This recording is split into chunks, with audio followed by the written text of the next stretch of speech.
UP के मथुरा जनपद के थाना महावन क्षेत्र के गांव खप्परपुर से एक दिल दहला देने वाली घटना सामने आई है। यहां एक ही परिवार के 5 सदस्यों, पति पत्नी और उनके 3 बच्चों के शव घर के अंदर मिलने से पूरे इलाके में हड़कंप मच गया। घटना की सूचना मिलते ही पुलिस और आला अधिकारी फॉरेंसिक टीम के साथ मौके पर पहुंच गए।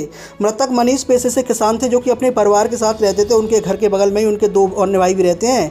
सुबह काफ़ी देर तक मनीष के घर का दरवाजा नहीं खुला और कोई हलचल नहीं हुई तो परिजनों को चिंता हुई।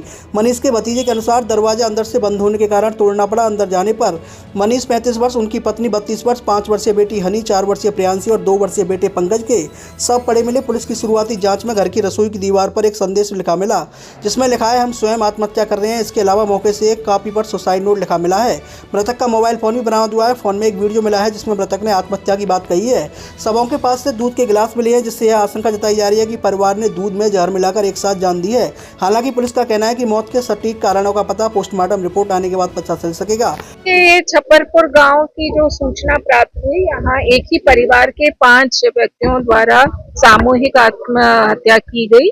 इसी सूचना पर हम लोग यहाँ पर सभी लोग आए और पुलिस द्वारा साक्ष्य संकलन की कार्रवाई की जा रही है। जैसा कि ज्ञात हुआ यहाँ पर कि मनीष नामक व्यक्ति जो 35 साल का था और खेती मजदूरी करता था, वो और उसकी पत्नी और उसके 3 बच्चे जो 8 साल, 6 साल और 3 साल के थे, उन सभी ने सामूहिक रूप से यहाँ पर आत्महत्या की और इसमें किसी को भी उन्होंने दोषी नहीं बताया है। उनका यहाँ पर स्वयं के हस्तलेख में लिखा हुआ डायरी प्राप्त हुआ और दीवार पर भी उनके द्वारा लिखा गया है कि किसी को भी इसमें दोषी ना समझा जाए और हम अपने ही दुखों से दुखी होकर ऐसा कार्य कर रहे हैं।